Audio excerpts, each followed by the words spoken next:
आपण एखाद्या डोंगराळ प्रदेशात नाहीये किंवा आपल्या मागं हा नैसर्गिक डोंगरही नाहीये. हा डोंगर आहे श्रीरामपूर नगरपालिकेच्या साठवण तलावातील मुरुम.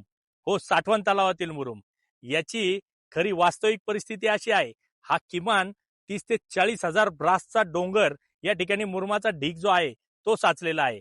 आणि श्रीरामपूर तहसील कार्यालयाने जिल्हाधिकारी अहिल्यानगर या कार्यालयाकडे यातील 2,000 ब्रास मुरुमाचे परमिट मिळावे किंवा त्याचा लिलाव व्हावा अशी मागणी या ठिकाणी केल्याचे समजते.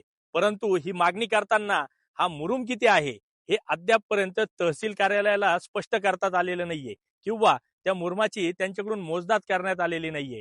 आमची मागणी इतकीच आहे की पहिल्यांदा या मुरुमाची मोजदाद करावी. त्यानंतर मोजदाद केल्यानंतर हा जो रितसर मुरुम आहे त्याचा एकत्रित लिलाव करावा किंवा वेगवेगळा जरी लिलाव केला तर ज्या ठेकेदारांनी जितका ब्रासचा लिलाव घेतलेला आहे तितकाच त्याला काढून देण्यासाठी तहसील कचेरी आणि श्रीरामपूर नगर परिषद यांची संयुक्तरित्या एक टीम तयार करून त्याच्या माध्यमातून त्याचं वितरण करावं आणि शासनाचा जो महसूल आहे तो किमान पहिले भरून घ्यावा. कारण किमान 40,000 ब्रास मुरुमाची रॉयल्टीचा विचार केला तर ती 2 कोटी रुपये असण्याची शक्यता आहे.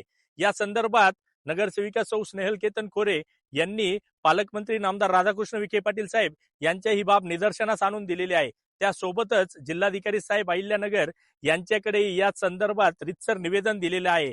श्रीरामपूरच्या नागरिकांनी तसेच श्रीरामपूरच्या सर्व पक्षीय पुढाऱ्यांनी या संदर्भात ही बाब गांभीर्याने घेऊन 100% त्यांनीही या संदर्भातली मागणी केली पाहिजे इतकीच या निमित्ताने विनंती करतो आणि थांबतो. जय हिंद, जय महाराष्ट्र.